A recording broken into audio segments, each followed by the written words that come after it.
Okay, my clock shows 10 o'clock. I think we're in here from 10 to 10:50. Is that right? Okay, great. So, I am talking about Perl 5, like almost everyone else here, but I am talking about Perl 5 per se, right? Perl 5 itself, what's going on, how does the sausage get made, and what are we putting into it next? But before I talk about how we do that, I want to talk about how we used to do it. Between Perl 5.10 and Perl 5.12, we changed the way we release Perl, the way the life cycle works. And I was really surprised when I thought about it and realized this was 3 years ago that we made this change. The new way we've been doing for a pretty long time, and I'm hoping this is like the last time that one of these How We Make Perl talks needs to start by reminding you of the lousy old way. But I thought it was worth doing to show you why we're still basically in a state of flux. Back in the old days, we had a branch in our repository called Blead. And you would make changes to Blead, and eventually there'd be a release, like 5.8. We released Perl 5.8, and everyone is really happy because 5.8 is the best release ever. And then people keep going on, and they're working in Bleed, and they make more and more commits, and eventually release 5.9. And like a lot of projects, if the middle number is odd, it's a development release. So nobody is supposed to install 5.9 on their servers and use it to power their banks. But we want to keep making 5.8 releases, so every once in a while we bring changes down from Bleed into Maint. Maint is the maintenance branch, the one that's stable that you should be installing places. And then over time we make some more releases, right? 5.9.1, 5.9.2, those guys get made. These are just development snapshots. We see what have people been playing around with in the development branch, and we release those. And sometime later, we bring in relevant changes.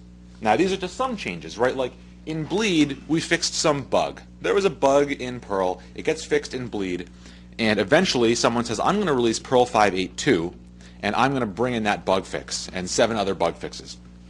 And eventually, much later, right, we move Maint, we make 5.10. 5.10 has big changes. There are problems with this, and I'm going to explain.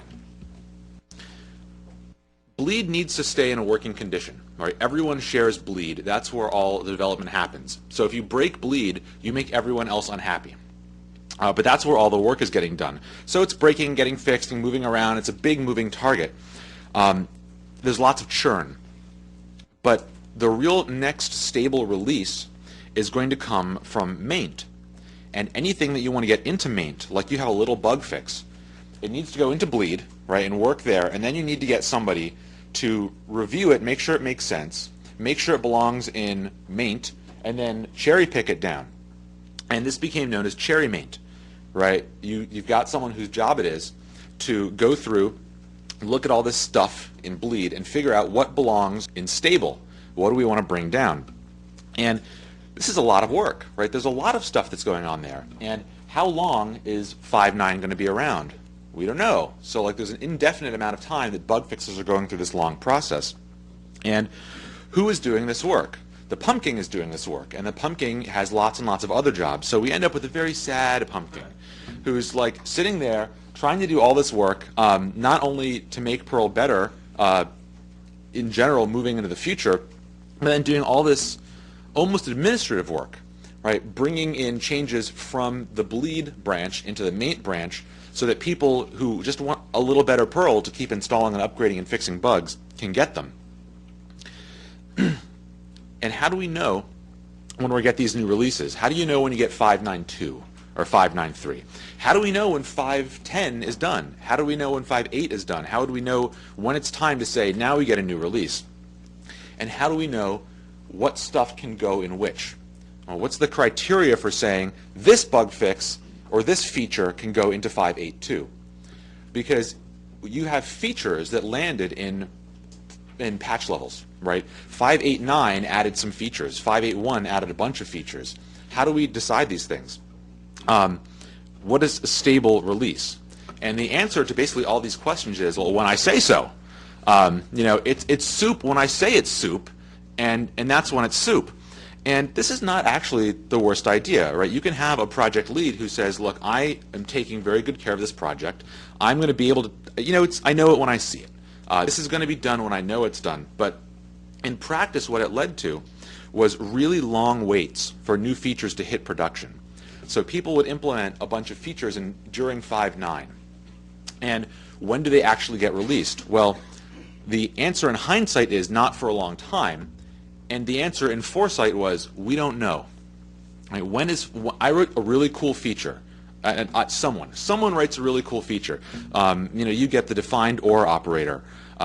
You get pluggable regex engines. You get new assertion systems. Or any kind of new feature, and you write it. You get it into Bleed Perl. You're really excited. This is going to make your coding a lot easier. Great. When can I start using it at work? Well, when 5.10 comes out. Okay, what's 5.10's release date? I don't know. And so you've built this feature, and what happens? You wander away, and you don't get to use it. When there are bugs found with it, you're not around because, why are you sticking around? You did all this work, and it's not going anywhere. And because people are not around to defend these decisions or discuss the design, and they're not testing the code, right? They're not getting the code into production and seeing what it's going to do, you end up with these bad designs that survive through this long process. Because no one knows when they're going to go out. There's no pressure to debate them. Right? I wrote this really cool feature, and I got it in Bleed, and maybe it's going to go into a release. Well, if the release is coming out really soon, there's going to be some pressure to figure out whether this is a good idea or not. But when the release is not coming out for a couple years, I don't know, when it's soup, it'll come out. People don't have a pressure to figure out whether this thing needs to go in or out. They have plenty of pressure to argue and argue and argue. But nobody feels any need to come to a decision. And even worse, the Pumpking is now doing Cherrymaint, doing release planning, right? Tasting this thing all the time and going, is it soup yet? Right? Is this done? Do I think are we getting ready for 5.10? Doing the release paperwork, right? So every time you make this development snapshot, you've got to go through, you've got to bump release numbers, you've got to update the Perl Delta, which is a document that tells you everything that's new. Probably the most tedious part of releasing Perl is going through, it's a great document, but it's huge amounts of writing what's going on. Dealing with all the angry people, who are telling you you're doing the job badly, or who say this feature really needs to go in, or this feature can't be allowed to go in. And who's doing this? It's the Pumpking. And remember, we're talking about the bad old days. And who is the Pumpking at that time? Well, it ends up being really, really valuable coding resources. Right? Among the Pumpkins of these days were Chip Salzenberg, Nick Clark, Raphael, Hugo, Dave Mitchell, people who are seriously really, really good core Perl programmers. And what are you doing? You're taking these guys who are your best programming assets, and you're saying, by the way, can you do all this paperwork and manage some people? And it's just the worst thing you could do, and you end up with these really, really angry people who don't you get bitter. And I've had more than one person tell me, I've seen a lot of people take on the Pumpkin job and just become bitter, angry individuals, and I really hope it doesn't happen to you. Well, what ended up happening, not to me, what ended up happening was during 5.10 was we ended up with no Pumpkin because the Pumpkin quit. He said, this is not worth my time. The abuse and the stress, it's not going anywhere that I appreciate. And we ended up with no Pumpkin, and we didn't know what we're going to do. It's a bad state. And there's a big meeting and phone call in San Diego at OzCon, kind of figuring out what was going to do. The phrase was uttered, I really wish I had a coffee mug. And what ends up happening is Jesse Vincent and others start pushing for the idea at this meeting. It's been pushed for many times in the past that we're going to start doing regular releases. We're going to do time-boxed releases of Perl. Every month we'll get a new development Perl out. We're stealing this from Parrot. And every once in a while, we don't know how long yet, we're going to do a stable release of Perl. And how do you know it's soup? Well, because it's been cooking for a year. And the other point was we want to make sure any idiot can release Perl. Right? Releasing Perl is not the job of your best technical resource. Releasing Perl is the job of somebody who wants to help out. and things start looking like this. So we do a release of 5.15.0. This is a few years later, but they all look the same, which is a great sign. We do 5.15.0 in June. A month later, 15.1, 15.2, 15.3, right? Every month you get Perl. Now, it's not always a great Perl. Sometimes it's crazy busted on some platforms and there's weird bugs. But this is the development branch. You expect that. But we give you a snapshot to refer to and figure out what's going on, and we see the progress of Perl as it goes along. And eventually, as we go on, we are reducing the number of changes you can get in. We're bringing Perl in for a landing. Perl is going to release 5.16 at some point, and we want 5.16 to be stable and good and not have crazy busted bugs. So we say, a little less please, a little less please. And pretty soon, we bring out 5.16. And 5.16 has 1 year of changes, close to exactly. It has been carefully managed, and we know if your feature is going to go in or not. You write your feature, and you know either this feature will be out within a year, and if it's not, I can get back to it, and it'll be out within the next year. So you're going to be able to find out when your feature is coming out, and it makes Perl very predictable. And immediately after 5.16.0 comes out, 5.17.0 comes out, and we go back onto the same thing, and this repeats year after year. And if you go back to 5.11.1, I think, that's when the pattern begins, and it has continued straight through now for 3 years without, I think the biggest delay we had was maybe 2 days. One day something came out on the 22nd instead of the 20th of the month, which I think is a pretty impressive record. And what's even better is the releases aren't done by Nick Clark. They're not done by Chip. They're being done by people who are not the people who get burned out doing it, and much more importantly, they're not the same person every time. Here's the people who did releases, right? Dave Golden did one, Zephram did two, I did a couple, Stephen Little, Abigail, they're all getting done by different people who aren't going to burn out, and who can bring different perspectives and say, this was the part that annoyed me worst, so I automated that part. And every part of the release gets easier and easier over time, which means that we're much more likely to stick to the schedule over time. It's been a huge success. This is the Bleed branch. This is how we release development Perl. And eventually, the end goal of a development cycle, like 5.15, is to get to a production cycle like 5.16. And that's when we get to the Maint branch, maintenance Perl. You probably only want to install stuff that's on the maintenance branch. And here's how that works. So I released 5.16 a couple weeks ago. And in about a week or two, I will release 5.16.1.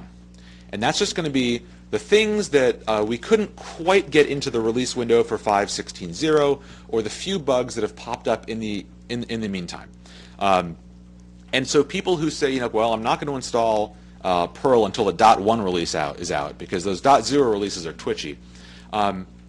Totally reasonable, especially because you're going to get your .1 release really quickly. It gets released, people start installing it, and the people who didn't test the dev versions find the weird bugs because they're doing crazy stuff, and they report them and we fix them. To give you an example, 5.10.1, something like 18 months between 5.10.0 and 5.10.1. 5.8.1, similarly, big window, and serious changes going on. Here, we have this nice tight little window, a small number of changes that are all defined as being critical bug fixes. And then we're going to get 5.16.2 a while later, not a few weeks, but a few months later. And 5.16.2, or 5.16.3, that should be a 3 on there, much later. In fact, we haven't even released 5.14.3. There are things we want to get in there, but they have so far been such low priority and so few serious bugs that we need to see fixed that that it hasn't gotten pressured into coming out. We want to get it out. We want to get it out the door. But we've redefined the nature of these maintenance branches to be you get what you get at point 0, and then you get little tiny improvements to fix critical bugs or to fix speed regressions, things like that. And if you want changes in features, you have to wait for the next release. But that's cool because it's only a year away. That's our minimal maintenance branch. All the development is kept in Bleed. The rules about changing maintenance are really strict. There has to be a critical bug fix, like security. And it's been so effective, this is the problem. Well, this is not the problem, this is the good part. It's so effective that now we maintain 2 maintenance branches. 5.16 and 5.14 are both actively maintained, meaning we will continue to do releases and bug fixes for those as we get them. So there's more people doing the releases, spreading that work out. The person who's doing the maintenance stuff is supposed to be me, and I can tell you I am not the most valuable C programmer in P5P. I don't do C at all, so there's no chance of me being distracted from fixing Perl's C code. And we can maintain multiple maintained versions where you can stick to whichever one you started with for a longer period of time. And that makes me a very happy Pumpkin. I don't have to do all this horrible well, I do the horrible paperwork, and people who don't want to do the paperwork don't have to do it, and we get Perl out more often, and we get a better Perl out. The problem is, in theory, this will be happening, right? The little orange guys bringing in those critical bug fixes that we figure out, we still do Cherrymaint, where we still say fixes are going to go into Bleed, and then we bring them back. But the idea is we bring back way fewer of them. And when we turn that number down, like it was set at 11, we're bringing everything down, we accidentally turned it to 0. And like Maint's kind of not happening right now. And it's not that there's critical bugs waiting to get fixed for the most part. For the most part, our policies on how to get maintenance releases done have been maybe too strict, and the person who's doing these maintenance releases, me, I'm not always competent technically to say, we've got these 3 bug fixes to bring back, but oops, they conflict, and they were requested by different people who aren't interested in the other bugs, and we need to force these people to work together to make the bugs work together. So this is the problem we're still figuring out.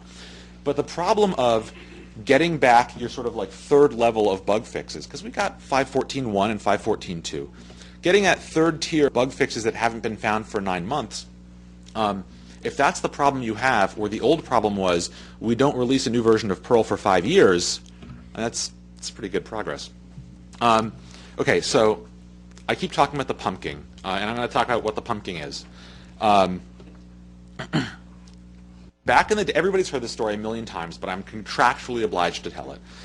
A long time ago, Chip Salzenberg, I think it was Chip, some dude, worked at a place where they needed to control who would be touching the source code. And they didn't have a version control system. So the version control system was a stuffed pumpkin. And whoever had the pumpkin, right, he's like the kid on the island with the conch.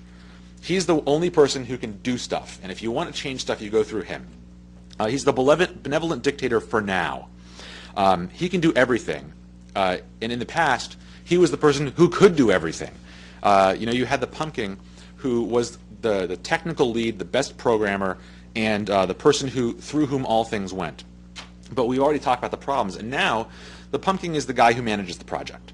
The person through whom decisions are vetted, who makes sure the releases get out on time, who makes sure someone is scheduled to do the next release. It is in many ways a management, an administration job. I'm going to talk about the ways it's not an administration job, but there are many significant ways in which that's what it is. And the last 2 Pumpkins have been me and Jesse Vincent, who very sadly couldn't be here this year.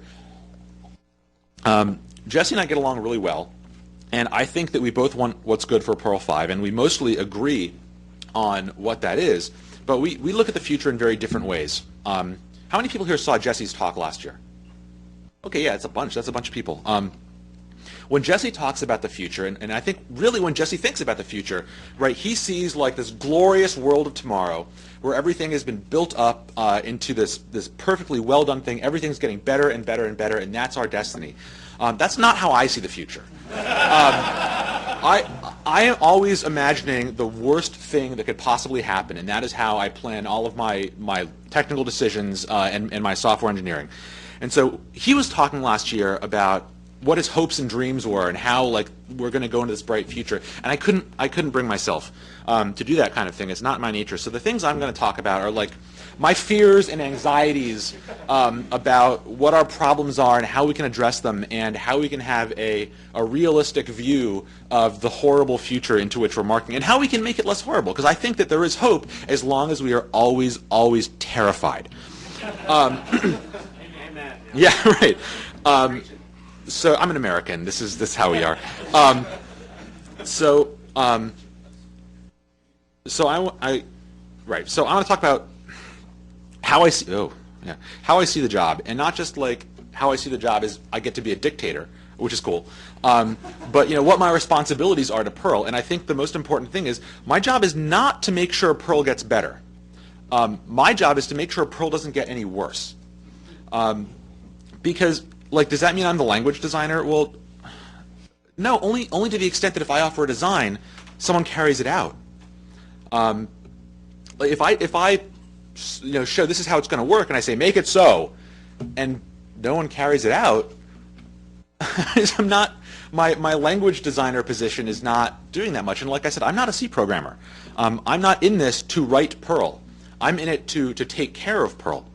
The crew, right, on the Enterprise, they're getting paid or something. I don't know, they're getting Latinum. I don't know how it works. But like they've got a reason to be there, and it's not just like the uniform. To the extent that those crew weren't getting paid, right, they're just doing whatever they want. And the people who are the heroes of Perl 5 porters, the people who are fixing Perl bugs and writing Perl features and making Perl go, I don't pay them. Even the ones who get paid, I don't really get to, I'm not their boss. I'm an organizer and a coordinator. So there's no direct monetary motivation for people to do what I tell them to do. Now, Make It So was here already, but with Shorn talking about what kind of captain you are, this is my captain geek code. I'm probably Picard, but I really wish I was Cisco. And I had to make this up because in the geek code, there's nothing about which Star Trek captain you are, which struck me as unbelievable. So this is my proposed extension. It'll be in the RFC soon. Anyway, so the Pumpking's job is not to design, although I do like designing features and explaining what I think about them. The problem is the job is to be the decider, to figure out which things are going to happen. Every once in a while, but especially about 18 months ago, there have been discussions about how a bill becomes a law. Well, if I write a change to Perl, how do I know it's going to go in? Well, the way it should work is we'll have a list of acceptance criteria, and if I follow the procedure and I meet all the acceptance criteria, I will have a change to Perl that will be released. And the idea is we've built a system by which everyone can understand how to change Perl. I really don't like this idea. And it's not because I'm afraid of losing my supreme dictatorial power. It's that the way Perl gets better isn't by having Robert's Rules of Order. It's by figuring out where Perl needs to go. And that's a question of looking at the language design and figuring out what is best for Perl on a case-by-case basis. It's a question for consensus based on analysis of the technical issues, not of following procedure. A procedure is nice for some things, but here it doesn't cut the mustard. Mark Dominus did a talk years ago called Mailing List Judo, and it's a great talk. I don't know if you can find it anymore, and I got to convince him to publicly release the video. It talks about how do you get your changes into Perl, and in his talk, the reason it's called Mailing List Judo, it's about how to convince the people on Perl 5 porters to commit your change. Because the way you get your stuff into Perl is not by going through a policy set of documents. It's by having your patch applied, right? How do you get your patch into Perl? Well, someone commits it and pushes. That's the fundamental answer. And how do you get someone to do that? Well, the answer is avoiding controversy. The positive way to spin this is by reaching consensus. But this is the sneaky answer, right? You avoid controversy, at least on the list. And there are a lot of kinds of controversy on the list. How do features become contentious? One of them is syntax, right? Perl programmers are obsess over syntax. And sometimes they'll be busy obsessing over syntax when the problem is the semantics, right? So the excellent example, although I got to tell you there's thousands of these examples, is this guy. This is an operator that came up on P5P. It's got a bunch of spellings. And there's enormous threads about how to spell it. right? Well, it should probably, have two matching markers, but it should be able to look correct if you put space around it, but it shouldn't look like you can put a space in the middle because people will try that. And it goes on, and discussing the syntax. I'm all for discussing the syntax. I am a Perl programmer. I obsess over it. But the problem with this feature is not the syntax. It's that the semantics are totally not understood. So like you can figure out whether you want to spell it this way or that, but having 100 messages arguing about that when the feature might be totally crazy no matter how you spell it, maybe you should just stop, just give up on the feature. So letting these syntax discussions start at the wrong time is like fatal. And then there's people who object to changing anything. And the example Mark has, I wanted to get an audio snippet, but I don't know how to do that stuff. So I will give you my impression of Mark Dominus. I hope he's not watching. Hi, Mark. He says, he's reading from I hope fictional mailing list example in which someone says, I found a bug in the plus operator. Say 2 plus 2 and it's giving me 5. Well, you may be correct that the result of 2 plus 2 should be 5, but it is too late to make that change. Lots of code in production, including some of mine, relies on the current behavior. So we can't change anything. We can't fix anything. I think the real example he gave is, something said, found too many parens.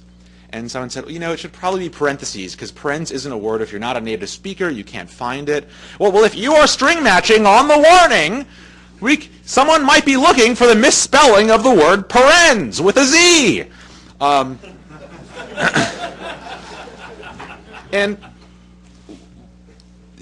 then you get, there's other forms of these arguments that occur, like, I really like your new feature. I really like the way you've added a new overload for doing exponentiation. But I was kind of thinking that we should probably, while we're doing this patch, let's add in some complex number support, and maybe if we put in some support for dumping your complex number as a JPEG, that would really make this feature complete. Or the people who say, I've looked at your code and it's crap. It doesn't go into Perl. There's lots and lots of serious bugs. The end. Well, what were they? Can you help me fix? You're gone now.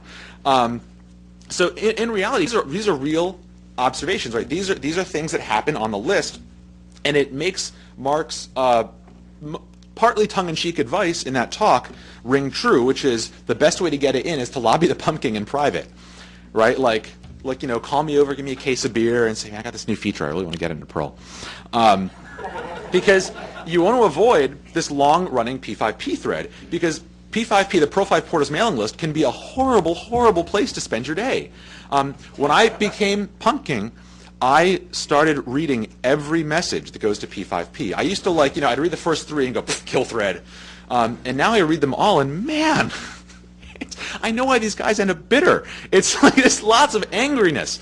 But the other thing about these arguments and these things that go on is that they're crap. They don't have any merit. A lot of these arguments that occur, not everything I said is always crap, but a lot of the arguments that occur don't have any merit. They don't bring anything to Perl. Having those discussions doesn't make Perl better. It makes P5P worse. And that is the opposite of helping Perl. P5P has a culture of fear. I used to work in quality, and Deming, if you guys know Deming, he says one of your main goals is to eliminate a culture of fear. That's what Perl has. And specifically, P5P has a culture of fear of endless, horrible argument. So if the discussion on Perl 5 Porters was not only reliably civil, but technically on point, right, talking about the actual technical issues and sticking to them, people would want to engage in it, right? It would be an honor and a joy and a privilege to say, I believe I have found a way to make Perl 5 better. Please tell me what you think. Well, you get a technical analysis. People would keep a civil tongue in their mouth. We'd still try to avoid controversy in what we accept into Perl, but we'd be avoiding controversy with consensus, right? Figuring out what we think, not by buying me a case of beer. You can still buy me a case of beer, but I'm going to drink it while I read the mailing list thread. And the benefit here is that then the Pumpking never needs to make a decision, because P5P comes to a consensus and everybody more or less agrees. So what am I going to do with all that free time? What I want to do with all the time that I'm not making decisions is I want to keep improving the lists culture. So the thing that I really want to do, and I promise I'm going to do more and more until I quit in disgust, which my goal is to not quit in disgust. It's to win the lottery and retire. Is I want to spend my time politely calling out unreasonable arguments and unreasonable behavior. You know, when people on the list are arguing about something 7 orders removed that has nothing to do with the feature, I want to make sure I tell myself to tell them, give it a rest. You know, like this is not relevant to figuring out what's good for Perl. And worse, when it comes with, if you weren't such an idiot, just you guys need to stop. It's not good for Perl, and it's when you read every one of those messages, it's brutal. I mean, it's just to see how angry people are, and they're all people who want Perl to be better, and who want to be part of the community, right? P5P is a community, but it's a dysfunctional one, and I think it's one we can make better if we all just pay attention to like other people have feelings. I mean, I know you didn't all come here to talk about feelings, so I'm going to get off this, but I really think that when you want to contribute to Perl, it's not just about contributing with your code, it's about contributing with your ability to be a decent human being. And in fact, I will go so far as to say my contribution to Perl is not my code. I'm an okay coder. It's being a decent human being. And the more people who are willing to do that, the better the code will be, because more people will want to come to Perl and say, dude, I'm working on Perl because those guys are pretty great. Like, there's all kinds of people over there that are interesting, and they don't yell at each other. You know, they don't tell each other to go screw off. That's what I want to bring to Perl. Yeah, thank you.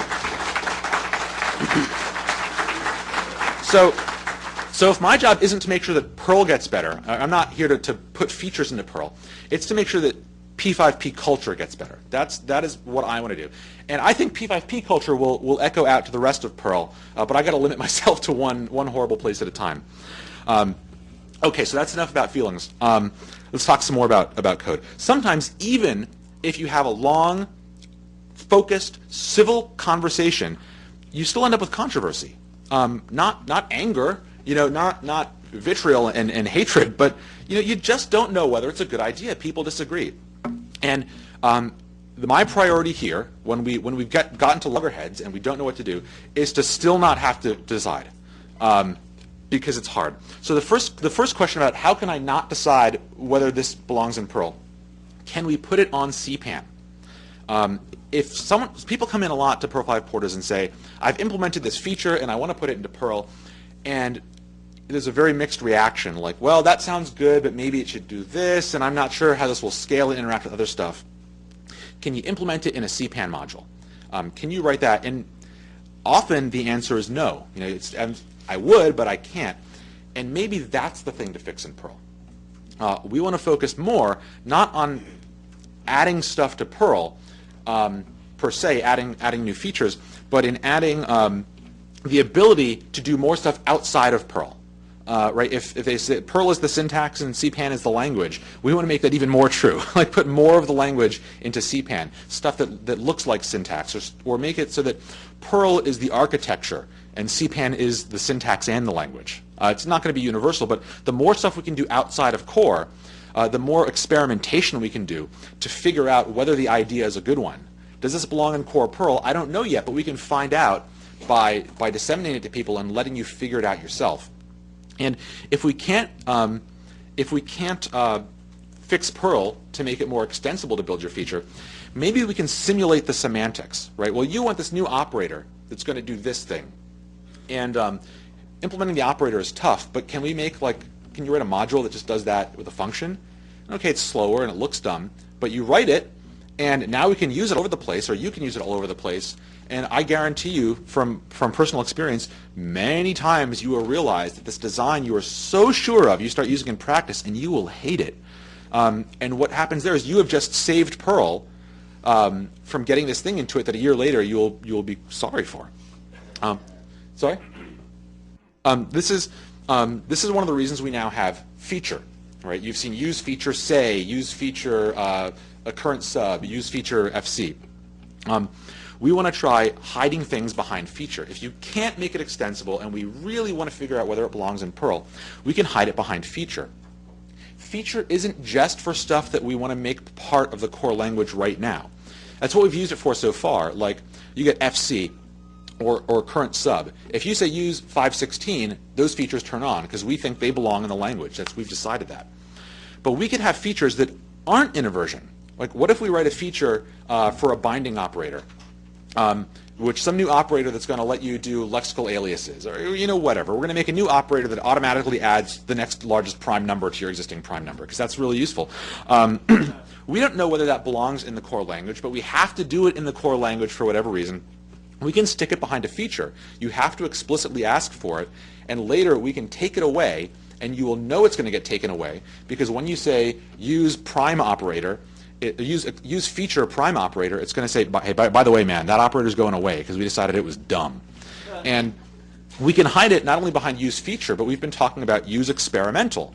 I want some behavior. I know it's experimental. I'm declaring I'm using this crazy thing that might go away. It's really cool, man. I really want it. And anything that we shove in there basically acts just like feature. It might even just be a facade over feature.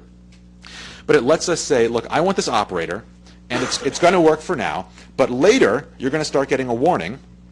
And finally it's going to say, yeah, you know how you're trying to use that experimental operator? It's gone. Your code will die. You need to go fix it. It's gone. We're really sorry. It was a dumb idea.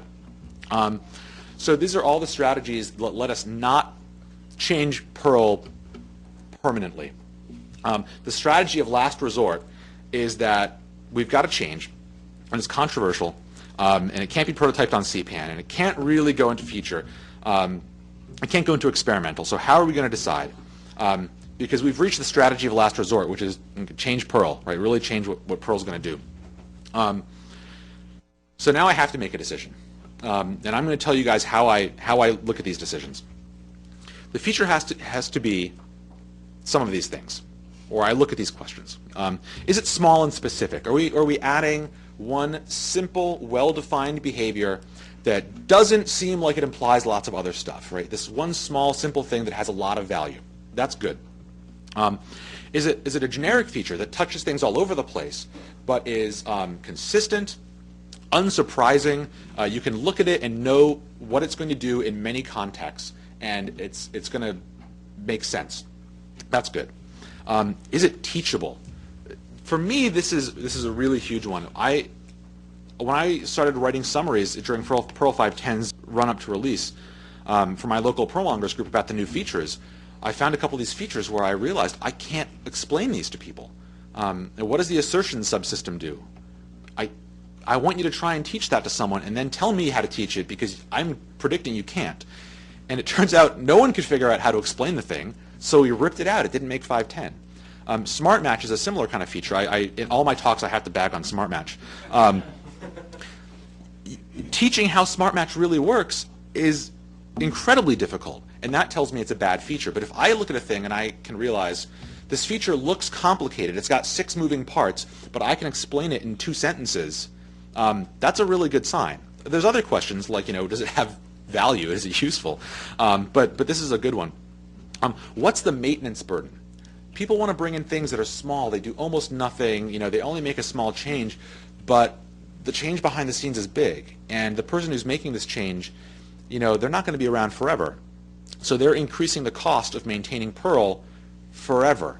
When you have a high maintenance cost on a project like Perl that has very few really reliable core contributors, reliable is the wrong word, really prolific core contributors who work on every part of the system, you have to be dangerous about increasing the maintenance burden. In fact, I think a lot of what we're trying to do now is decrease the maintenance burden, both so that Perl is maintainable forever and so that new people who come in don't have to pick up all of the cruft that's been there for a long time. And the final question for me is, does it make Perl feel more Perlish? And some of these other questions all boil down into this one. And so this is the question I'm really asking myself. You've proposed a change to Perl. Does it make it more like Perl, or does it just add stuff? And I don't have the quote here, but there's making something more like Perl doesn't mean you can't be stealing from Python or Ruby. In fact, I would suggest maybe the opposite. stealing from anybody you want is probably a good sign that you're being pretty Perlish, as long as you've translated it into Perl. So what is Perlishness? Well, I know it when I see it. And that's how I look at it. And it's this is the only extent to which I will say I'm doing language design.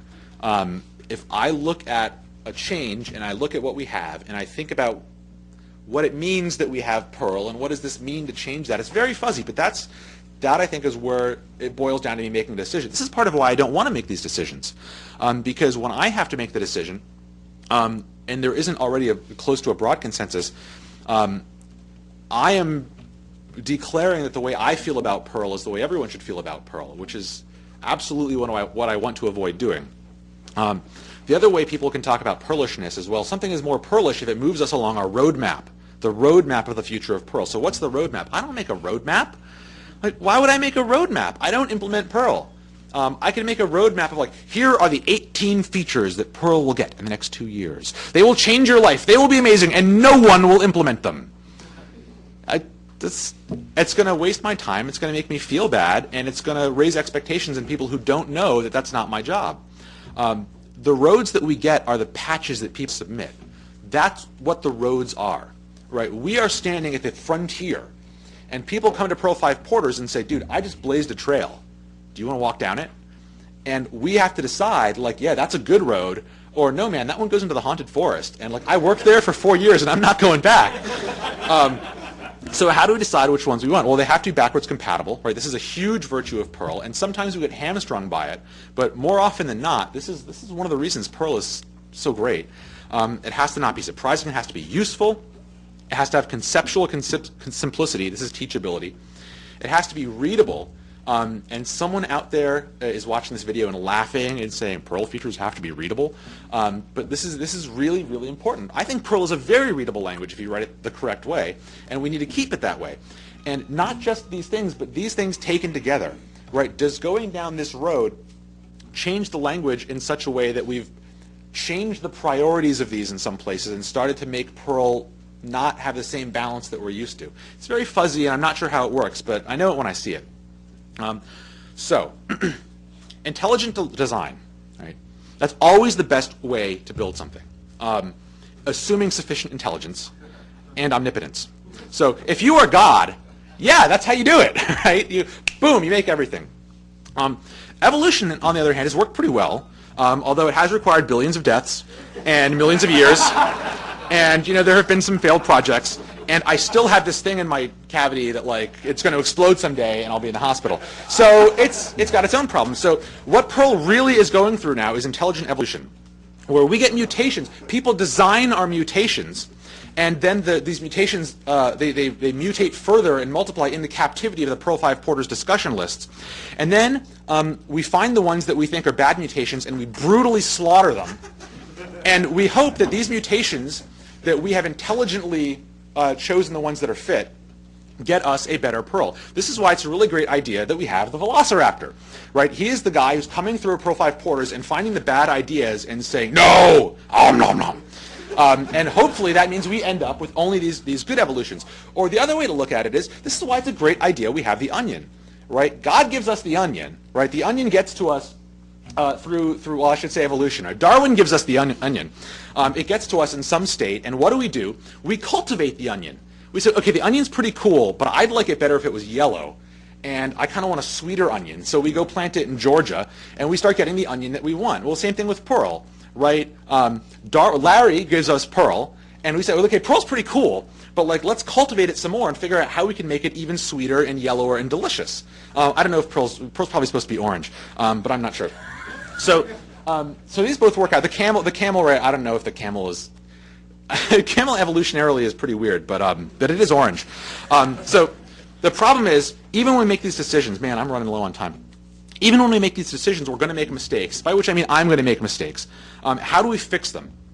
Because we have to recognize that we make mistakes, and I certainly recognize that we've made a lot of mistakes, including me. Well, I had to decide something, and of course I make the wrong decision, and everybody can tell. And I want to fix that, because like that smart assign operator, that is not how I want to be remembered in Perl. Like, I'm the guy who brought us that pound equal pound operator that does, no. So If the feature was marked experimental, right, the Perl delta says we've introduced the experimental Perl assign operator, yeah, we can just remove it, right? Okay, it's experimental, yank it out. Yeah, kind of, except here are some things that are currently considered experimental. Fork emulation on Windows. L-value subroutines. Weak references, right? Like, how would you guys like it if I was like, weak references are going out, man. 518, you're done. Strong references only. So we need to fix this problem. And the problem is not that we need to not remove experimental things. It's that we need to go through the document Brian Foy made called Perl Experiment, I think, maybe Perl Experimental, that contains a list of all the stuff that appears to still be marked experimental. And we need to say, hey guys, seriously, weak references are not experimental. And really keep it down to these are the experimental things. And yeah, we might throw those away, sorry. And start hiding them behind stuff so that we can rip out mistakes as soon as possible. If it's not, then we need to deprecate it. So our deprecation cycle works like this. Maybe we say we're probably going to deprecate that. And then we say, it's deprecated, please stop using it. And then a year later, we're still saying that. And then finally, it's gone. So we give you 2 years to notice these warnings, pull out the stuff, and fix your code. It means that if you're running 5.8 and you're going to upgrade to 5.18 or 5.16, you're going to miss some stuff that went through its whole deprecation cycle. So upgrading at least every 2 years is a really good idea. I submit that if you get off 5.8 and onto something modern, it becomes much easier to upgrade because they happen more regularly. But then there's a class of bugs that we can't just detect and make fatal practically, like array base, right? This is the dollar left bracket, which lets you change the starting index of an array. If you don't know what it is, suffice it to say that there was a dumb feature in Perl, and we wanted to get rid of it. And now we can, right? We stole it from awk. We stole it from awk, right? I think my understanding is that it was really only there to allow awk to Perl translation.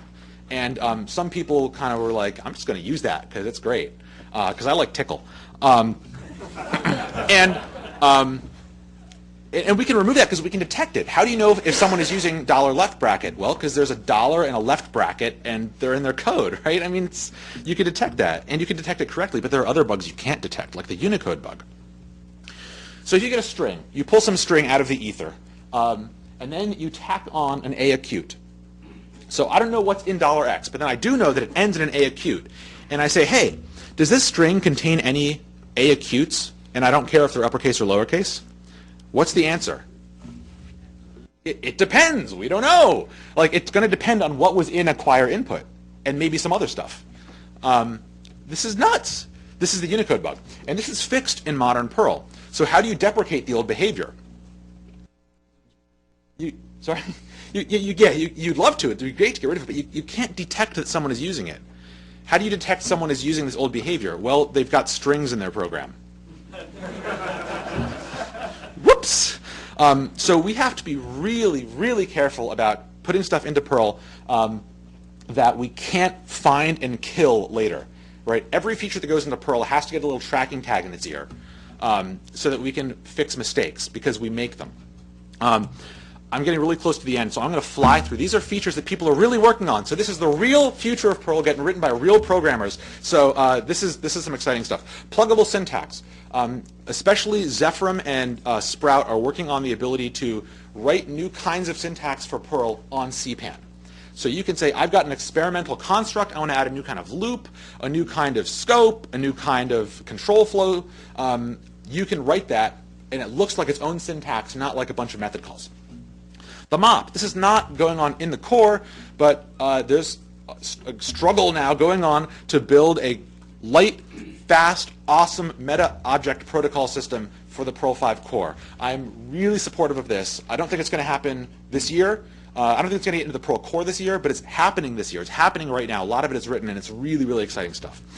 This is a simple-ish one that I think is awesome. Class sets and regex. What if you could say this? I want a string that's made up of characters that are all A through Z except for vowels. Now, this is a simplistic example, right? You could just write this. But imagine all the other stuff you can say. I want this class minus this class or this other one. Awesome. I want this feature once or twice a week. Casemod escapes. This needs to get fixed. This is an awesome bug, which I will only describe by saying, you've got, I'm going to skip this one, but yeah, ask me for this slide later because it's an awesome, awesome bug, and I'm just very short on time. Ebsidic, or as it's known to me, Ebsidic. Perl supports Ebsidic in theory, but Perl does not compile on any Ebsidic platform and hasn't in several years. And IBM has, it's been difficult to come to terms with IBM on getting access to a z/OS machine. And we'd like to keep it working on Ebsidic for a number of reasons. So if anybody here has a z/OS machine and wants to smoke Perl, you will get a lot of hugs and beer, or I mean other things that you want. If you can help us, come talk to me. Smart Match. The future of Smart Match is, I think, not pulling it out into the woodshed and shooting it. I think the future is to make it better, but it has to be worked out, and it's a difficult problem to fix. It depends on the type system, which is also in flight. We need to fix that. But the simpler thing, here's my real advice to you. This is not the future of Perl, except for in your Perl code. When you're thinking about using the Smart Match operator, use Perl 6 junction instead, which lets you say all this stuff. If x is greater than all these numbers numerically, if this is equal to any of the keys in there, you could write exists there, but let's move on. If z is numerically equal to any one of these elements, you can do most of the stuff people really want out of Smart Match with this. I use it all the time, and it's great. Magic flags. Okay, what if you had a number in a variable in Perl, and then you printf'd it, and you could still tell that it was a number? Okay, maybe I'm the only one really excited by that. But the ability to know, I don't want to say to fix the Perl type system, because the type system this isn't something that's broken in it. The broken thing is the way that we cache stringy values of numbers and nummy values of strings.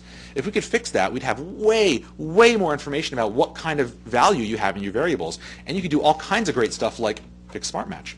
UTF-8, what if when you open a file UTF-8, it was strict and wouldn't let you load garbage bytes into your memory and then explode and destroy your program? Wouldn't that be great? Someone's written that. It hopefully will get into the Perl core very soon. This guy, if you have seen this guy for sticking arbitrary code, if anybody here was at Karen Pauly's talk about how Perl Foundation has been spending money, Dave Mitchell has spent, she said, 422 hours, I think, on one bug. That's this bug. But the bug is, let you put arbitrary code inside of a regular expression, which is like Perl code. That's crazy, and it's actually it's done. This basically works now. For a long time, it was totally experimental and totally insane. Now it works. And okay, I'm over time, but I'm going to go really, really quick through the stuff I want to see happen. So this is my secret roadmap that I promised I didn't have. Don't put a hand in front of the camera. Don't let the world know. This is just for us. I really want to see the core get slimmed down, kick out lots of modules that don't belong in there. But I want to do that in a context where you can take the Perl source code and drop in stuff you want in it and produce your own distribution of Perl and say, this is battery Perl. Not only with all the stuff that got kicked out, but also with Moose and with games Nintendo Mario and whatever vital stuff you need. A fatal implicit close. This is a little change, but oh my gosh, the value of this in catching bugs, especially in one-liners. If you use an implicit close on on a -i, if you run a Perl program with -i and do stuff, and it fails to write the thing out, it thinks that it succeeds, which is really, really, really bad because there's no implicit fatality on closing. I would love for us to have exceptions that were not strings. And we've kind of had we've started and failed this project a few times, but man, would it be nice. The mop, I'd love getting the mop in. I'd love to have pluggable method MRO beyond the order of packages. Get rid of the idea that classes are packages.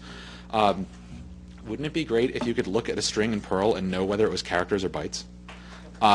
Now, I want to say it is quite likely that we technically cannot achieve this. There are a few avenues we think we might be able to go down that involve having a trinary value. It's a string, it's text, it's a byte string, it's something. And right now, all your programs would be something. You'd have to start decorating. Autoboxing in core. So this would solve huge numbers of syntax arguments. What's the syntax here? You use a method. It's just a method. We'd get rid of the auto deref stuff that I talked about yesterday. Okay. I'm sorry that I had to run through some of the stuff at the end because I would have loved to go into more detail. I'm going to have to tighten this up for my 10-minute smaller slot at OSCON. But are there any questions while we're here in overtime?